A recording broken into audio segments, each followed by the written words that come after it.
साथियों नमस्कार। पोल खोल के इस सेगमेंट में आपका स्वागत है। आप इस कॉपी को देखिए और इस रोल नंबर का आप ध्यान से देखिए। ये रोल नंबर, ये रैंक थर्ड का रोल नंबर है। हम आपको बता रहे हैं ये रैंक थर्ड का रोल नंबर है। इस विद्यार्थी का तीसरा रैंक आया है। और इसको देखिए, हम इसका कॉपी है, ये सेक्शन 2 का जो पॉलिटी हमारा सेक्शन होता है उसका ये कॉपी है। और इसको हम रिवेलुएट किए हैं। जो चेयरमैन ने कहा था ना कि अपने मन से स्वयं शंभु मार्क दे रहे हो, इसको हम रिवेलुएट की। इस कॉपी में देखिए कितनी गलतियां हैं। आपको कुछ नहीं करना है, सिर्फ आपने जो पेपर 2 में आंसर लिखा था, आपको सिर्फ इस बात का ध्यान रखना है कि इस क्या आपके कॉपी से इस लड़का ने क्या ऐसा अलग लिखा है। मुझे तो कुछ अलग नहीं लिखा है। गलत एग्जाम्पल है इसमें, गलत स्टेटमेंट है इसमें। उसके बाद भी ये रैंक 3 है। बहुत माइन्यूटली मैंने इसे चेक किया है, क्योंकि रैंक 3 है भाई, तो चेक करना पड़ेगा। आपसे बस मेरा एक ही रिक्वेस्ट है कि आप अपना पेपर 2 निकालिएगा और इसके पेपर 2 कॉपी से मिलाइएगा कि ऐसा कौन सा पॉइंट आपने अपने आंसर में नहीं लिखा था। तो आइए हम लोग आगे बढ़ते हैं। चलिए ये देखिए, देख लिया आप। आइए आगे देखिए, क्वेश्चन क्या है हमारा। आर्टिकल 32 आप जान रहे हैं। अच्छी बात है कि ये लड़का जी यहाँ पे लिखा हुआ, कोई दिक्कत नहीं। Any citizen who find that the fundamental right have been violated and approach supreme court. ठीक है, ये सही लाइन होगी, इसमें कोई गलत नहीं। आइए आगे देखिए। लेकिन इसका मतलब किसी नागरिक के अधिकार को उल्लंघन हो तो डायरेक्ट सुप्रीम कोर्ट अप्रोच कर सकता है, यही मतलब है ना। चलिए आगे देखिए। आगे जो हमने टिक लगाया है इसमें क्या लिखा है, fundamental rights of the citizen. क्या वही बात नहीं लिखा हुआ है जो बात इससे ऊपर लिखा था?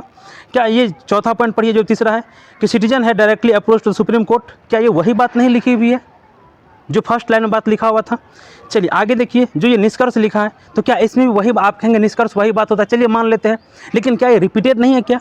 और इसमें ऐसा कौन सा पॉइंट है जो आप हिंदी माध्यम को या जो भी अंग्रेजी माध्यम के छात्र बाहर, मेरा चेयरमैन को चैलेंज है, वो आए तो सामना तो हो पहले, ठीक है। और प्रेस कॉन्फ्रेंस में प्रेस वालों को सवाल पूछना चाहिए था। देश का प्रेस फ्रीडम एक 157 नंबर पैसे नहीं है। और दोस्त, जो पहले तुम गाली दे रहा था ना 2-4% लोग, समझ में आ गया ना तुमको? तुम कमेंट ही करते रह जाओगे, ठीक है। तो आइए, पहला क्वेश्चन आप देख लिए। चलिए दूसरा, आप अपने कॉपी सिर्फ इसको मिलाइएगा और ये आप देखिए कि इसमें लड़का ने क्या ऐसा अतिरिक्त पॉइंट लिखा जो आपने नहीं लिखा था। बस आइए आगे देखिए। अगला क्वेश्चन कौन सा है हमारा, राजनीतिक अपराधीकरण। ठीक है, इसमें देखिए।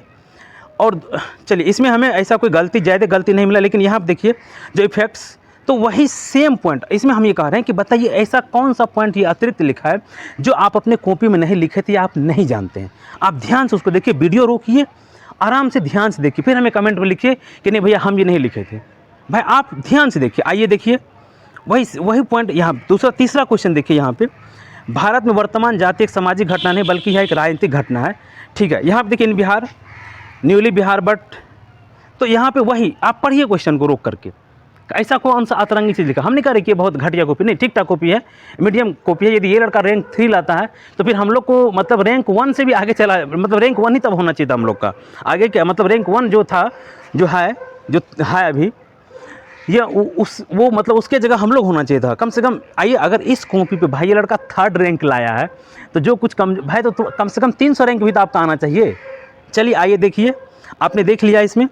आगे चलिए, आगे और अभी पूरा एकदम बाकी है। चलिए आइए, ये देखिए यहाँ पे जो लिखा हुआ है reservation on the basis of caste. इसमें क्वेश्चन देखिए क्या है, आप ध्यान से सुनिएगा। आप ध्यान से दोबारा क्वेश्चन की तरफ आइए।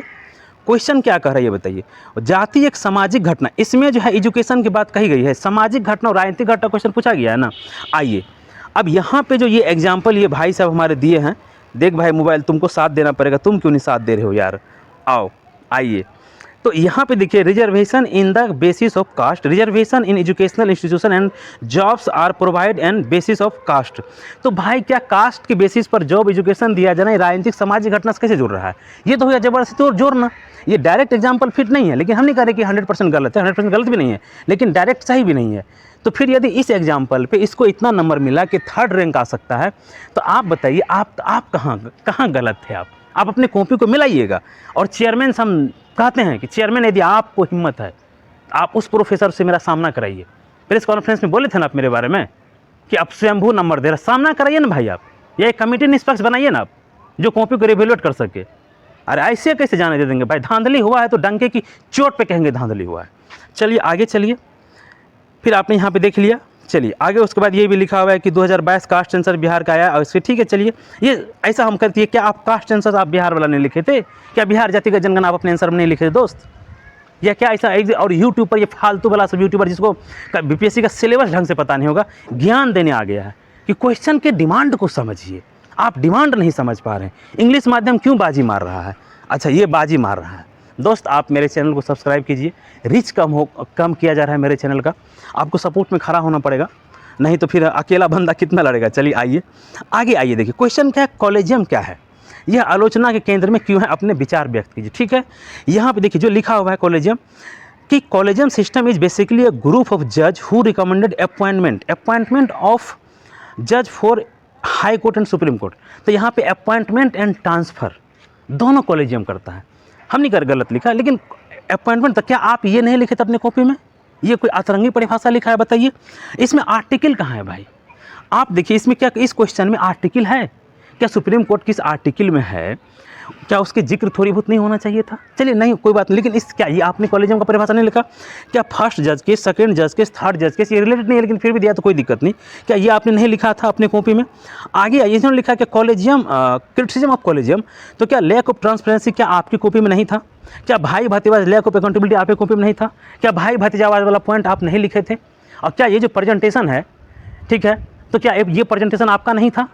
और उसके बाद देखो यार, कोई कमेंट में ये ज्ञान मत देना कि हो सकता है इस पेपर में उसको कम नंबर मिला होगा। नहीं, पहले इसी पेपर का तुम अपने पेपर से मिलो, आप अपने पेपर से मिलो। अगर इसको इसमें 150 मिला तो आपको 145, 140 तो मिलना चाहिए।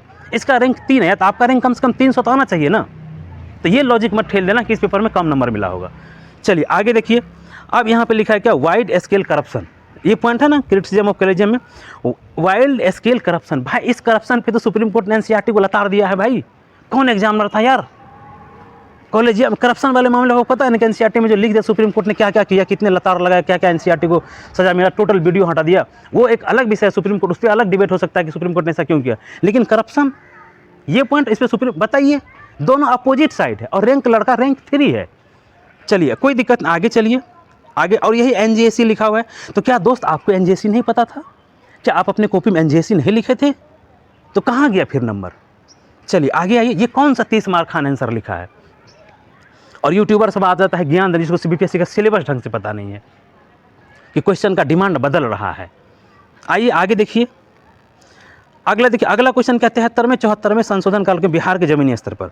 देखिए ये लिखा 3rd एंड 74 अमेंडमेंट, हाँ, in the constitution of India is one of the, क्या लिखा है, एक तो हैंड राइटिंग उतनी अच्छी नहीं है। चलिए ठीक है, जो भी लिखा है इसमें, it's introduce the behalf of government of India to the step of choice of the vision of Gandhi. इसमें आर्टिकल कहाँ है भाई?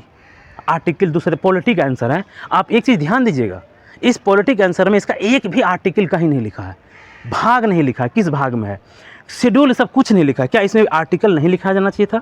क्या मेंशन नहीं होना चाहिए था? गांधी जी ने आर्टिकल 40 में कहा था, क्या यहाँ कोस्ट मेंशन होता या नहीं होता? ये बताइए, जो ये सब चीज़ लिखा उसको आपने बाहर कर दिया। तो ये कौन सा प्रेजेंटेशन, अगर प्रेजेंटेशन की बात करें तो क्या ये आप नहीं लिखे थे? ये बताइए। अगला लिखा है role of local government self government in empowerment women. ठीक है, क्वेश्चन ये, आइए देखते हैं आगे। चलिए डाटा जो 13-14 लाख का ये पे दिया है यहाँ पे। ठीक है, आगे आगे यहाँ पे क्या लिखा है, रिड्यूस क्राइम वीमेन के बारे में, जो आर्थिक सशक्तिकरण महिला का, सॉरी महिला का जो है। तो क्या ये क्राइम वाला पॉइंट आप नहीं लिखे थे?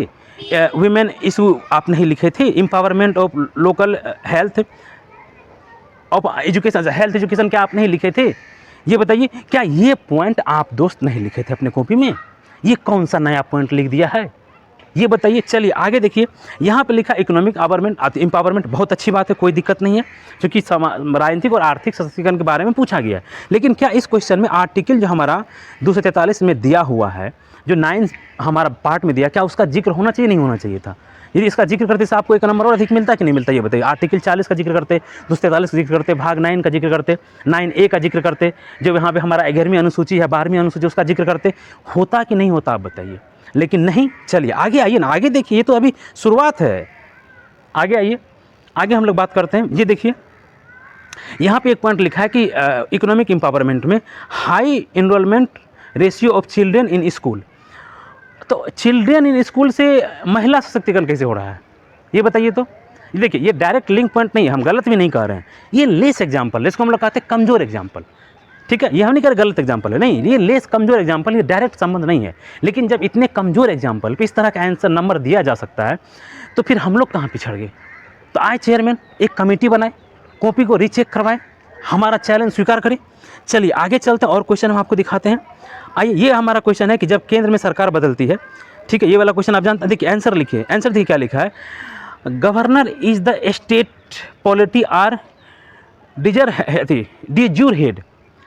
ठीक है भाई, ये संविधान में कहाँ लिखा है डिजूर? हाँ, यहाँ उसके बाद लिखा है they are the nominal head and the appointment by president on the recommendation of central government. Nominal head होता है, ये संविधान में भी लिखा है। संविधान में आर्टिकल 153 आप पढ़ेंगे, आर्टिकल 154 आप पढ़ेंगे, क्या लिखा है, राज्यपाल कॉन्स्टिट्यूशनल हेड होता है स्टेट का, डिजूर नहीं होता भाई, वो बोलचाल में कहा जाता है, वो लिखा नहीं जाएगा। जब आप आंसर लिख रहे हो, बिहार के राज्यपाल को ये पता चल जाएगा कि ऐसा लिखा हुआ है तो नोटिस इशू कर देगा। एक बार पूछ दिया था बीपीएससी क्वेश्चन, नोटिस इशू कर दिया था बीपीएससी को कि कठपुतली होता है। ये स्टेटमेंट यहाँ से शुरुआत है, ये बताइए। और फिर कहा जा रहा है कि बहुत अच्छा आंसर था। देखिए क्या यहाँ पे लिखा जाना चाहिए था, governor is the constitutional head of the state and they are the nominal head of the an appoint. ये कॉन्स्टिट्यूशनल हेड होता है भाई, ये गलत लिखा हुआ है। अगर नहीं, आर्टिकल कहाँ है? आर्टिकल 153 के भारत के संविधान में भागीरथता मातृत्व में गवर्नर का प्रावधान है, कहाँ है आर्टिकल? आर्टिकल मिसिंग है ना। इसका मतलब कि आपको पॉलिटिकल नॉलेज नहीं है, आपको बेसिक नॉलेज नहीं है, आप सिर्फ हवाई बात लिखे हैं, जो आपको आता था घुमा फिरा के बात लिख दी। आगे आइए, चलिए क्या ये सटीक आंसर हो सकता है? आगे पढ़िए, यहाँ पे क्या लिखा है, an agent of the centre as well as. तो क्या एजेंट शब्द लिखा जाएगा मेंस के आंसर में? हम आपसे पूछ रहे हैं, और इसने ऐसा क्या पॉइंट लिखा है कि आपने अपने कॉपी में नहीं लिखा? आप बताइए क्या एजेंट शब्द लिखा जाएगा? चलिए फिर भी आगे चलिए, आगे आइए हम देखते हैं जो पॉइंट यहाँ देखिए क्या लिखा, rule of governor in India, government as an agent of. क्या सेम ही पॉइंट फिर नहीं लिखा? वहाँ भी एजेंट, यहाँ भी एजेंट, और एजेंट शब्द क्या लिखा जाएगा मेंस की कॉपी में, और उस लड़का का रैंक 3 हो? आप बताइए।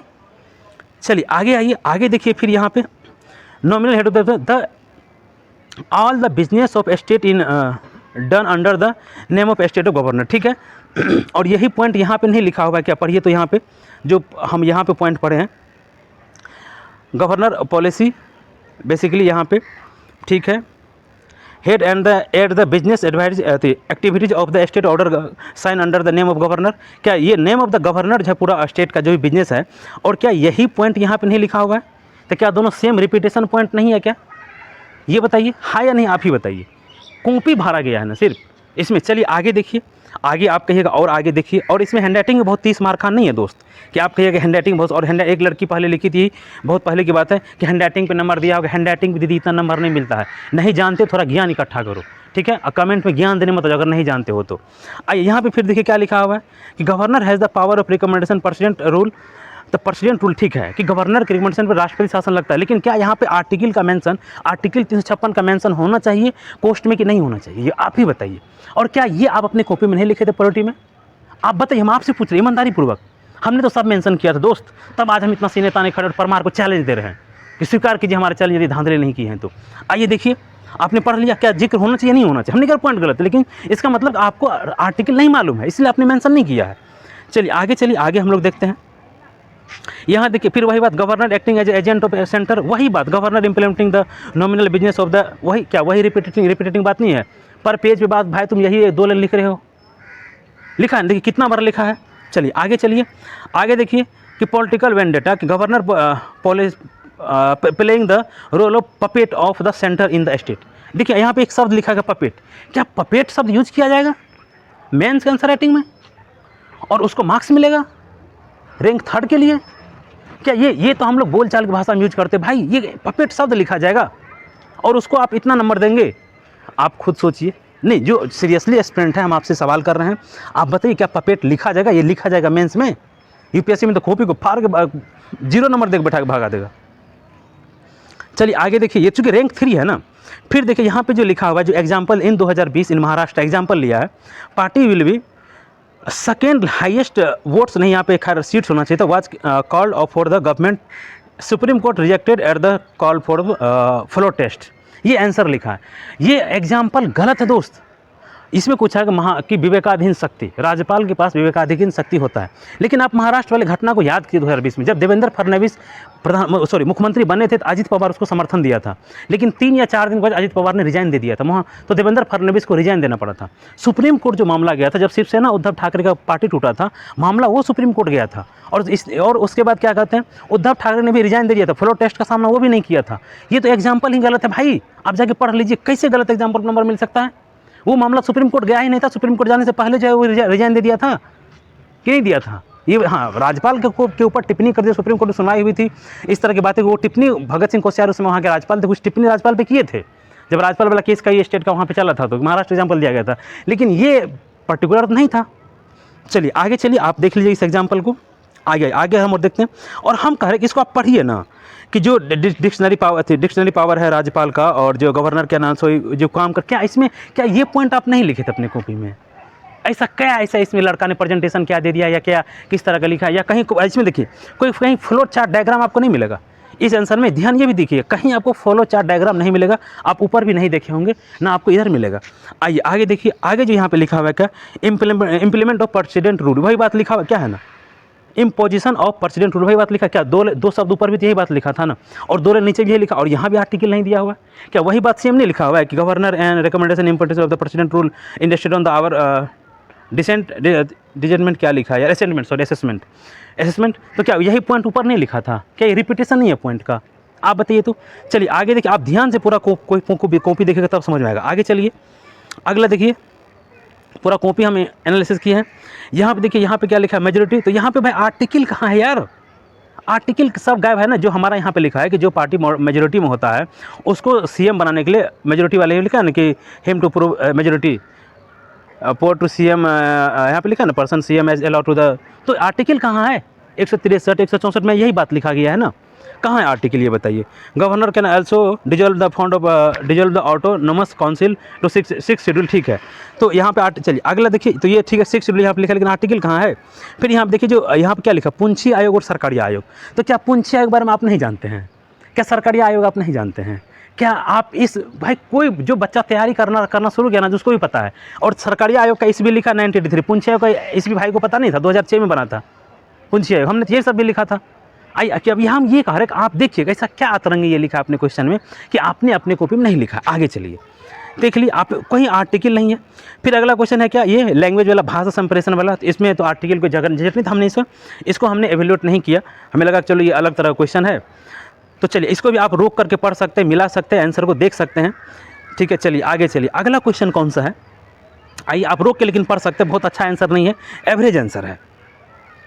थोड़ा दोस्त वीडियो लंबा हो रहा होना ही है, नहीं तो आप लोग कहेंगे कि आप गलत एवेल्यूएट किए हैं, क्योंकि आपको पता है कि मेरे ऊपर कितने लोग लगे हुए हैं कि, तो इसलिए मुझे एक एक चीज़ को ध्यान से पढ़ना पड़ा, एक एक चीज़ को ध्यान से माइन्यूट एनालिसिस करना पड़ा। और हमारा यदि सब्जेक्ट पे पकड़ नहीं होता विषय वस्तु पे, तो हम ऐसे एनालिसिस कर पाते क्या? आए ना परमार जी, कॉपी को थर्ड पार्टी से एक बार चेक कराए ना। आइए आगे देखिए, आगे कौन सा क्वेश्चन है मेरे दोस्त, आजा भाई आजा। चलिए ये क्वेश्चन है हमारा, आइए ध्यान से देखिए कौन सा क्वेश्चन है। हाँ, भारत में शीतकालीन वर्षा की जलवायु पारिस्थितिक तंत्र और उनके आस्थानिक विस्तार। शीतकालीन, ठीक है, जो पॉइंट लिखा है ये पॉइंट एकदम नॉर्मल है। देखिए, in India winter rainfall occurs because of the returns of the south west monsoon. तो क्या आप ये नहीं जानते हैं? आप ये नहीं लिखे थे? इसमें ये बताइए, क्या यहाँ पे जो ये कॉपी है इसमें मैप एक होना चाहिए कि नहीं होना चाहिए? विदाउट मैप ज्योग्राफी का आंसर लिखा जाता है? आप बताइए, पॉइंट ये गलत नहीं है, पॉइंट एवरेज है, लेकिन क्या विदाउट मैप लिखा जाता है? आगे देखिए, फिर वेस्टर्न मानसून तमिलनाडु की बात की, नॉर्थ ईस्ट मानसून इमरजेंसी। तो यहाँ पे मैप होना चाहिए कि नहीं? कहा जाता है जब भी, जहाँ भी आप तैयारी कर रहे होंगे, मेंस का आंसर सीरीज, टेस्ट सीरीज लिखे होंगे, क्या कह रहा होगा कि भाई डाटा लिखो, मैप बनाओ, डायग्राम बनाओ, पाई चार्ट। इस आंसर में आप कहीं देख रहे हैं? चलिए आगे देखिए, आगे यहाँ हो सकता है अगले पेज पे हो, बस यहाँ पे आंसर समाप्त है। देखिए पेज खाली है, पेज खाली है ना, हम जबकि हमारा भरा हुआ था। आगे देखिए, आप कहेंगे पेज खाली से मतलब कुछ लिख देते, पेज खाली से मतलब अरे यार नालायक, कमेंट नहीं, उसके पास नहीं होता कंटेंट लिखने के लिए, इसलिए पेज खाली छोड़ जाता है। आगे देखिए दूसरा, चलिए आइए क्वेश्चन देखिए। आज भाई मेरे दोस्त मोबाइल तुम साथ दे यार, तुम्हारे बगैर तो कुछ नहीं हो सकता है मेरे दोस्त, आ जा। चलिए अगला क्वेश्चन यहाँ देखिए, भारतीय तट के साथ मैंग्रोव वन आवरण के पर्यावरण और आर्थिक लाभ। ठीक है, पर्यावरण आर्थिक लाभ, मैंग्रोव के बारे में ये लड़का लिखा है। तो क्या ये 2023 में जो योजना शुरू किया गया था मिस्टी या इंप्रूवमेंट के लिए, क्या आप नहीं जानते हैं? तो यहाँ पे ये बताइए, क्या यहाँ पे तटीय क्षेत्र का एक मैप आंसर में होना चाहिए नहीं होना चाहिए था, कहाँ कहाँ मैंग्रो है वो होना चाहिए नहीं होना चाहिए, ये बताइए। लेकिन ये रैंक 3 है, आप ध्यान रखिए रैंक 3 है, मैप एक भी नहीं है आंसर में, लेकिन नंबर फुल दिया गया है। आइए आगे देखिए, जो ये लिखा है मिष्टी योजना as a barrier of flood जब आता है तो, ठीक है। यहाँ पे क्या लिखा है, अपॉर्चुनिटी क्या लिखा, ऑप्टिमिस्टिक पता नहीं, ये हमको भी नहीं पता है। चलिए आगे देखिए, अगला देखिए, अगला ये ग्रीन हाउस गैस कम होगा, लेकिन ठीक है जो लिखा यहाँ देखिए, फिर यहाँ पे पेज खाली है या नहीं आप देखिए, ठीक है। आप अपने आंसर्स मिलाइए कि इसने ऐसा साइंस टेक में क्या लिखा कि जो आपने नहीं लिखा, और मैप तो है ही नहीं कहीं पे, ठीक है। पूरा एकदम 2 पेज का आंसर लिखना था, लेकिन नहीं है, पेज खाली हुआ है, मेरा एक भी इस तरह का पेज छूटा हुआ नहीं है। आइए आगे देखिए, भारत में प्रमुख प्रकार के मिलेट्स के बारे में, भौगोलिक मिलेट्स के बारे में, ठीक है। भाई साहब ने लिखा, यहाँ पे क्या लिखा देखिए कि geographical condition, suitable geographical condition, तो क्या इसमें मैप नहीं होना चाहिए था, आप बताइए, क्या मैप है इसमें? पहली बात मिलेट्स का, कि भाई आप एक भारत का इमेज बनाते, किस किस राज्य में मिलेट्स होती है उसके बारे में आप बताते। चलिए कंटेंट ही देख लीजिए आप, कंटेंट क्या लिखा है, can grow any type of soil, क्या लिखा है देखिए, एनी टाइप ऑफ सॉइल, क्या एनी टाइप ऑफ सॉइल में हो सकता है? मैंग्रो जो हमारा मिलेट्स है, क्या एनी टाइप ऑफ सॉइल में हो सकता है? भारत में 5 से 6 प्रकार के सॉइल पाए जाते हैं, क्या सभी सॉइल में मिलेट्स होते हैं?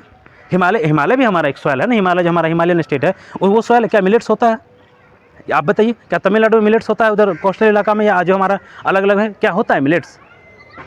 चलिए, तो ये तो पॉइंट गलत है कि नहीं, आप बताइए। भाई राजस्थान का इलाका है, मध्य प्रदेश का इलाका, महाराष्ट्र का इलाका है, कुछ काले मिट्टी और लाल मिट्टी का जो क्षेत्र है उसमें मिलेट्स ज़्यादा होता है। आगे क्या लिखा है कि high temperature grow at high, even high का मतलब क्या भाई? हाई का मतलब तो 25, 30, 40, 50, 60, 70, 80, 90, क्या हाई का मतलब क्या? तो ये जबकि यहाँ पे स्पेसिफिक डाटा होना चाहिए 25 से 30 डिग्री सेल्सियस पे 35 डिग्री सेल्सियस, ये होता है एक रेंज होता है, उसके अंतर्गत मिलेट्स उपजाया जाता है। तो क्या हाई ये सही है? हाई टेम्परेचर मतलब कितना? और ये बताइए, क्या आप ये अपने कॉपी में नहीं लिखे थे? ऐसा आप तो मैं भी बनाए होंगे, डायग्राम भी बनाए होंगे, क्या ऐसा इन्होंने लिख दिया? आगे देखिए, आगे आप देख लीजिए, पढ़ लीजिए, वही सब बात लिखा है, प्रोड्यूस फैक्ट्री राजस्थानी महाराष्ट्र, ये लिखा राजस्थान महाराष्ट्र, ठीक है भाई। फिर यहाँ राजस्थान का एग्जाम्पल दे दिया, फिर यहाँ पर राजस्थान का एग्जाम्पल दे दिया। आगे आइए, चलिए आगे आइए, रुक जा भाई, चलिए आगे आइए दोस्त। और यहाँ पर देखिए फिर वही सेम, यहाँ पे क्या लिखा है, यूएन के द्वारा, तो यूएन के द्वारा जो दिया गया, तो यूएन के द्वारा पूछा गया, नहीं पूछा, चलो फिर भी लिख दो, कुछ भी लिख दो कि डिक्लेयर 2023 द मिलेट्स वर्ड्स, और उसके बाद के climate रिसेलेंस nutritions change alternative requirement, तो जो भी, चलो फिर भी यहाँ पे पेज खाली है, जबकि भौगोलिक परिस्थिति पूछा गया था। चलिए आगे देखते, क्वेश्चन देख लिए। तो ये बताइए, यूएन वाला 2023 क्या आप नहीं जानते थे?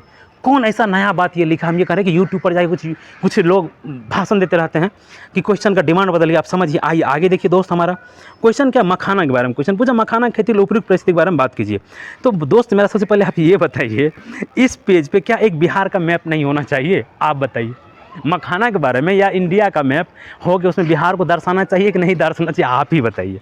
चलिए, और इसमें जो ये लिखा है भाई, as a major production in Bihar, जो इकोलॉजिकल कंडीशन, यहाँ पर टेम्परेचर की बात किया गया है, तो क्या ये आप नहीं जानते थे? क्या ये आप अपने कॉपी में नहीं लिखे साइंस टेक में? आप बताइए, तो हम आपसे पूछना चाह रहे हैं। आगे आइए, हमारा देखिए, आगे देखिए, आगे क्या है, वही capacity building, financial to farmers, technology support farmers, ठीक है। ये कहाँ है मैप, और फिर जगह भी खाली हो। तो क्या ये बताइए, government is taking diverse step to the promote the, government के द्वारा कौन सा स्टेप लिया गया है? स्टेप एग्जैक्ट नहीं लिखा गया, ये जनरलाइज आंसर है कि देखिए financial support, technological support to farmer, ये जनरल आंसर है। गवर्नमेंट के द्वारा स्टेप क्या लिखा गया, ये कहाँ लिखा गया है इसमें, ये बताइए। चलिए, और उसके बाद मैप है, इसमें कोई डाटा है नहीं? आगे देखिए, चलिए, लेकिन रैंक 3 है। चलिए आगे देखिए, अगला है भारत के 4 सबसे बड़े महानगर या शहर क्षेत्रों और उनके आसपास ऑटोमोबाइल उद्योग। तो ध्यान देखिएगा, आइए, अब इन्होंने कहा 4, तो यहाँ पे भाई भारत का आप एक मैप बनाते और उसमें 4 मेजर जो हमारा नगर है, शहर है, सिटीज़ है, उनको आप इस पर दर्शाते। लेकिन यहाँ पे भाई साहब ने बस एक लाइन लिखे कि high per capita income, region में high per capita income of people living in Delhi, Mumbai, Calcutta और चेन्नई, बस इतना लिख के अपना पल्ला झाड़ लिया। और फिर क्या है, मेजर इंडस्ट्रियल हब है, हाई प्रोडक्शन रिजीम है, रीजन है, majority for tier 2, tier 3, tier 4 cities की बात की गई है। तो टीयर 4 सिटीज़ की बात इसमें की गई आज तक, टीयर 2, टीयर 3 सिटीज़ की, लेकिन इसमें वो 4 बड़े महानगर की बात की, टीयर 2, टीयर 3 और टीयर 4 सिटी की बात नहीं की गई है। तो ये बताइए, मैप भी इसमें नहीं है। आइए यहाँ पे देख लीजिए, फिर यहाँ पे यहीं तक आंसर सीमित है, फिर यहाँ भी पेज खाली है। लेकिन ये बताइए, हम कह रहे हैं कि आप अपने कॉपी में क्या ये सब पॉइंट नहीं लिखे थे? हम कह रहे भाई ठीक है, इसका 3 आ जाए, हम लोग का 300 ही रैंक आ जाता। लेकिन थर्ड वाला कॉपी आप देख लीजिए। आइए आगे देखिए, अगला क्वेश्चन देखिए भाई साहब ने अगला क्या कलाकारी किया है। अब देखिए ये क्वेश्चन कौन सा है, प्रायद्वीप भारतीय चट्टान खनिज संसाधनों में। अब यहाँ पे लिखा है जियोलॉजिकल स्ट्रक्चर। भाई जियोलॉजिकल स्ट्रक्चर में यहाँ पर आपको नाम लिखना चाहिए था। आर्कियन पढ़े ना, आर्कियन क्रम की चट्टानें थी, धारवार क्रम की चट्टानें थी, विंध्य क्रम की चट्टानें थी, कुडप्पा क्रम की चट्टानें थी, आर क्रम की चट्टानें थी। भाई वो इसमें लिखना था, सिर्फ जियोलॉजिकल स्ट्रक्चर लिख के आप आगे बढ़ गए हैं। चलिए एवरेज आंसर है ये। चलिए ठीक, आप देखिए, लेकिन क्या इसमें कोई पाई चार्ट डायग्राम भारत का कुछ है? ये आंसर एवरेज है, ठीक है। इसमें बहुत अच्छा नहीं लिखा है, लेकिन कंटेंट भी बहुत अच्छा नहीं, लेकिन फिर भी आप देखिए कहीं पे कोई डायग्राम, कोई इमेज है क्या? नहीं है, लेकिन इमेज भारत का मैप होना चाहिए, नहीं होना चाहिए था? आप ही बताइए। चलिए आगे देखिए, इसमें आगे देखिए, आप रोक के देख सकते हैं। यहाँ पे ये कौन सा इमेज है पता नहीं, हम तो नहीं समझ पाए, आप समझ लीजिएगा। रेफर टू डेक्कन ट्रैप लिखा हुआ है। चलिए आगे देखिए, बहुत अच्छा आंसर नहीं है, मतलब ये एवरेज आंसर था। इसमें कोई इस तरह का फैक्ट दिया ही नहीं तो गलती क्या होगा, और इस तरह का सिंपल एनालिसिस किया है, इसलिए हमने इसे ज़्यादा नहीं घेरा। आगे ये देखिए, नॉर्मल बात इसमें लिखा हुआ है। यहाँ पे देखिए, यहाँ पे जो बात किया गया है फंडामेंटल, हाँ 7500 किलोमीटर कोस्टल की बात की गई इन्होंने। एक तो पूछा दक्कन का, प्रायद्वीप भारत का, लेकिन 7500 किलोमीटर कोस्टल अगर आप जिक्र कर भी दिए तो भाई मैप होना चाहिए, नहीं होना चाहिए 7500 का, ये बताइए भारत का, कि नहीं होना चाहिए था? आगे आइए, चलिए देख लीजिए। और इसमें मेरे टाइम वाले के जिक्र तो करना ही नहीं था भाई, फिर भी लेकिन कर कोई दिक्कत नहीं। चलिए इसको कहते हैं कि यदि कंटेंट नहीं है तो आप कहीं कहीं से लाके जोड़ के बनाते हैं। और फिर यहाँ पे नदर इंडिया की बात किया गया है। देखिए यहाँ पे लिखा हुआ है ना कि पेनिनसुला इंडिया जो were rich recommended northern India because of the, भाई नदर इंडिया यहाँ पे कहाँ जिक्र होगा यार?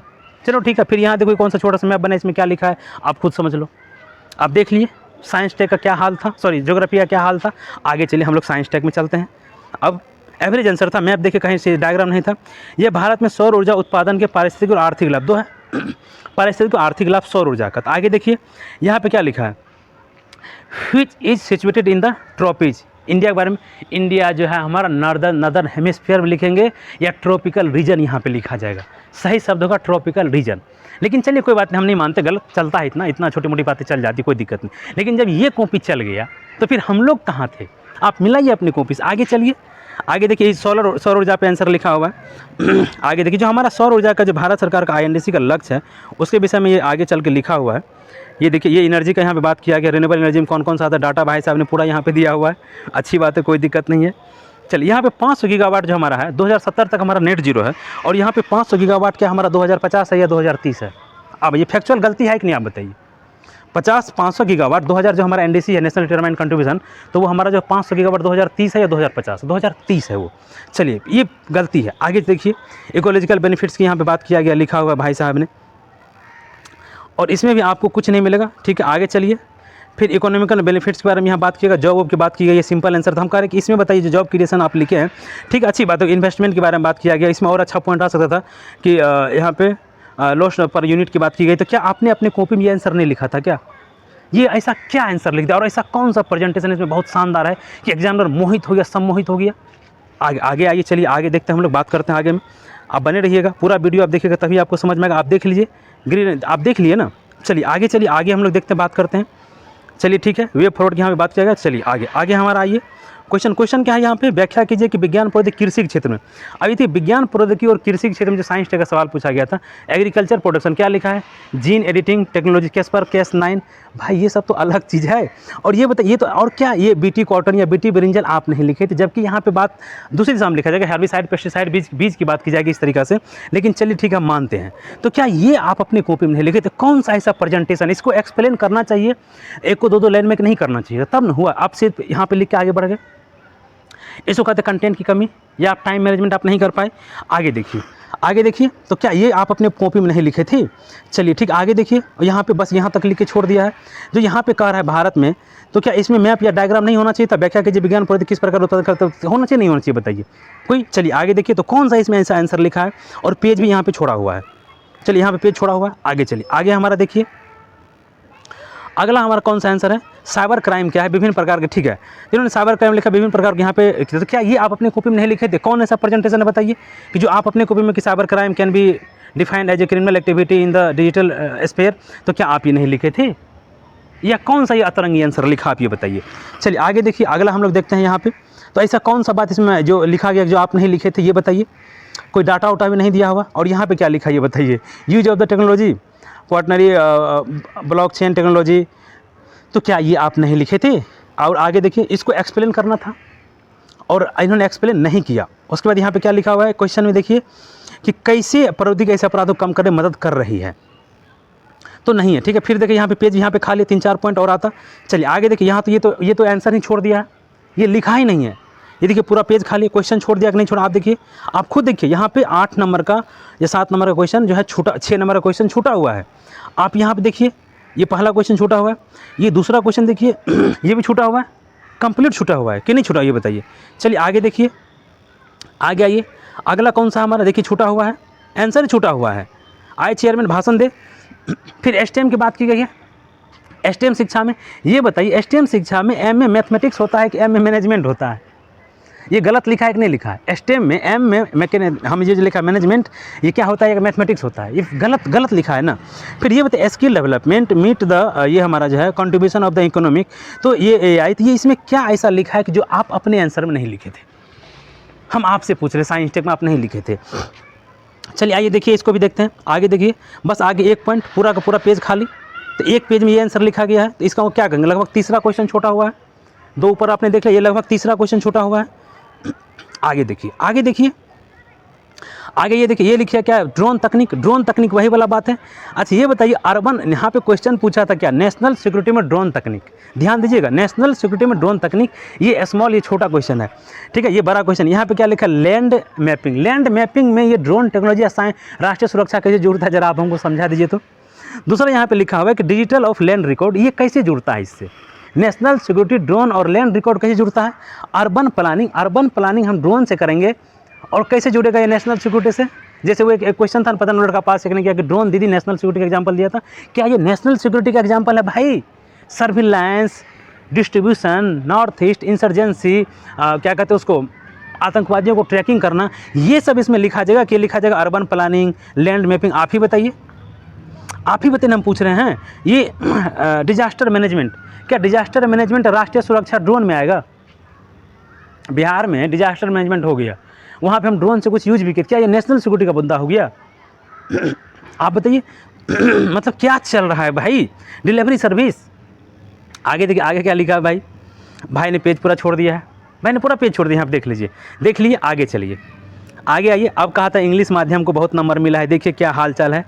अब यहाँ पे लास्ट आंसर है वो हमारा कि चर्चा में चंद्रयान मंगलयान, तो इसको आप देख लीजिए। यहाँ तक पढ़ते पढ़ते हमारा खुद हिम्मत जवाब दे दिया भाई कि अब हम, आप इसको खुद पढ़ लीजिए, हम इसको नहीं पढ़े, मतलब पढ़े टिक आउट, ध्यान से नहीं, हल्का पढ़े, टिक आउट नहीं किए। आप खुद इस आंसर को रोक लीजिए कि इतना गलती होने के बाद, क्वेश्चन छोड़ने के बाद एक विद्यार्थी 3rd रैंक पाता है और पूरा मीडिया में उसका वाहवाही हो रहा है कि क्वेश्चन का पैटर्न चेंज हो गया, क्या आंसर लिखा था आपने देख लिया। हम इसका और कॉपी लाएंगे दोस्त, बहुत मेहनत से हम इसका कॉपी ऊपर किए हैं और परमार को हिम्मत है तो वो इसका चेक कॉपी रिलीज़ करे, टॉपर का कॉपी। हम इस पर और वीडियो बनाएंगे, अभी हमारा तो ये शुरुआत ही हुआ है, अभी ये एंड मत समझिएगा, ये शुरुआत है अभी। आगे इसका आप पढ़ लीजिए, हम आपको दिखा देते हैं सब कुछ। हम ध्यान से करें कि इसको हम पढ़े नहीं, क्योंकि मुझे लगा कि यार अब क्या करेंगे पढ़ के, जब ऊपर ही इतना गलती मिल चुका है तो नीचे तो गलती और मिलना ही मिलना है। आइए हम देख लेते हैं इसको, लेकिन आपको पढ़ना हो तो आप रोक के पढ़ लीजिएगा। और कह रहे हैं कि आप ऐसा कौन सा इसमें पॉइंट है कि जो आप नहीं डाले थे, इसका कौन ऐसा प्रेजेंटेशन है जो आपको नहीं पता था, आप अपनी कॉपी में नहीं डाले हैं, क्या ऐसा अतरंगी भाई साहब ने आंसर लिखा है जो आपने अपनी कॉपी में नहीं लिखा है, तो वो आप खुद देख लीजिए यहाँ पर आकर के, ठीक है, देख लीजिए आप खुद, वीडियो रोक के आप खुद पढ़ सकते हैं। यहाँ पे रफ पेज आ गया, तो ये इसका 3rd रैंक का पेपर 2 का एनालिसिस था। जल्दी हम इसका ऐसे का एनालिसिस करेंगे और पेपर हम खोज रहे हैं और टॉपर का खोज रहे हैं और हम एनालिसिस करेंगे। आप इस वीडियो को अब लाइक कीजिए, शेयर कीजिए, चैनल को सब्सक्राइब कीजिए, सपोर्ट कीजिए। हम लोग कम से कम उजागर करके तो रहेंगे चीज़ों को। देखिए आपको नहीं लग रहा है, बट आप ही बताइए ना कि धांधली हुआ है कि नहीं हुआ है, कैसे ऐसे हो सकता है इस। और उसके बाद यूट्यूबर को तो क्या कहें, जिसको यूट्यूब में सिलेबस तक पता नहीं बीपीएससी का, वो ज्ञान देने आ रहा है कि क्वेश्चन का पैटर्न बदल गया है, ये पूछने का तरीका नहीं। धांधली व्यापक स्तर पर हुआ है और हम डंके की चोट पे कहेंगे धांधली हुआ है। चलिए दोस्त, नमस्कार, मिल लेंगे फिर और किसी वीडियो में, तब तक के लिए